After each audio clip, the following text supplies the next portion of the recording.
But I quit teaching and joined the CIA. I thought I was going to be this amazing spy, and I'm still just the same boring person I was. We're giving you a new identity. You will no longer be Susan Cooper. You're Penny Morgan, divorced housewife from Iowa. The confidence builder. You think you're ready for the field? Get away from me! Damn it! I love the spy genre. I've always found it to be, just so much fun to watch, and I love action and all that. But I also felt it's a great arena for comedy, but it's always been done spoofy and like a parody. And I love those movies, but at the same time, I thought, can we make like a real spy movie and still make it really funny? Part of Paul's process is really thinking about, is everybody going to get along? Like, how do we all meet and kind of mesh together? And I feel like everybody kind of saw the same movie, which, I mean, thank God. That would be terrible if it didn't happen. But everybody just kind of seemed to flow into the same kind of feel. I think Paul, at the helm of that had a lot to do with it. But everybody knew to play it real, play it serious, and yet still play the comedy as hard as you could. Patrick. Susan. Hey, Patrick. Yes. I was given specific instructions by Elaine to tailor these gadgets to you. Wow, look at that. These are not yours. Oh.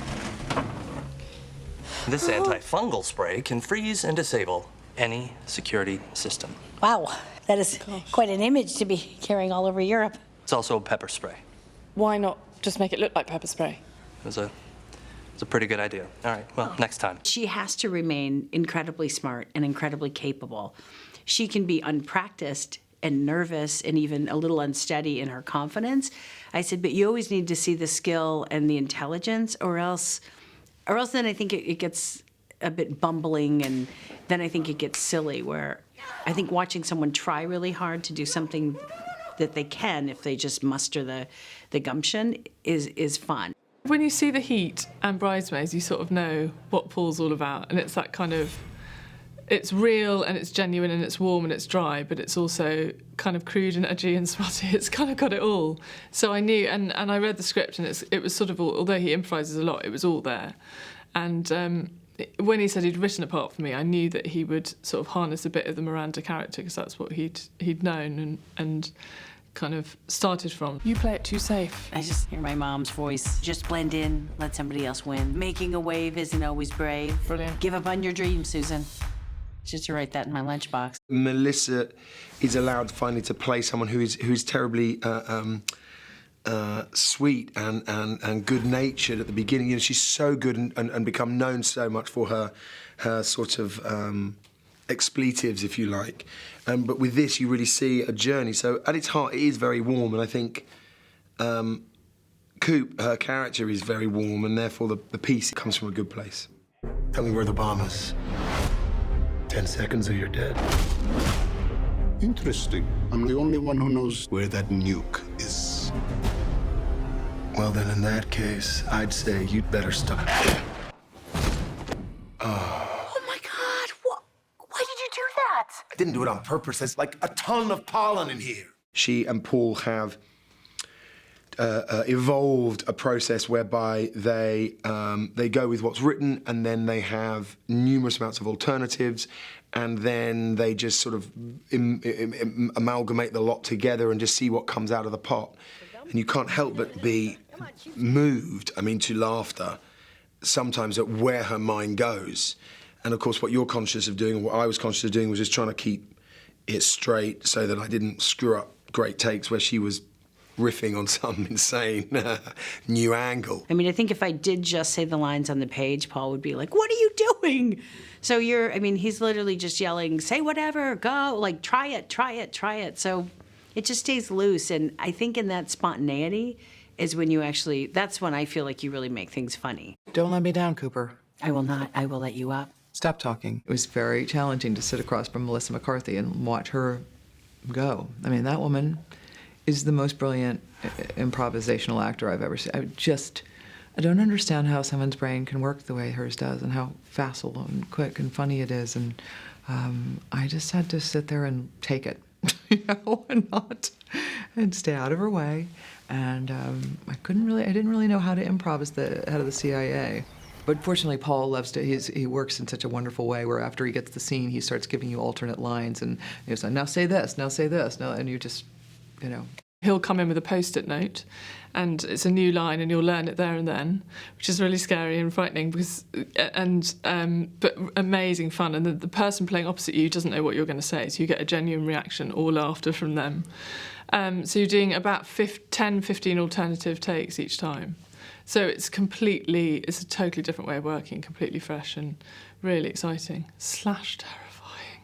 There's a bit where, like, when I first meet Susan in the film, I do this kiss, and then I go into, like, kiss her, you know, like with open mouth.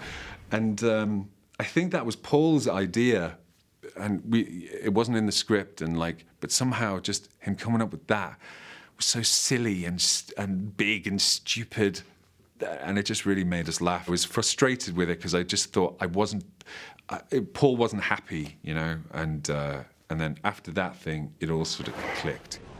Hi. Hey! Ciao, Bella. Oh. Welcome to Rome. Oh. Oh. I'm Aldo.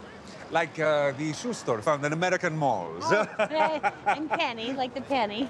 Like a penny. Or like penny alla vodka. Okay.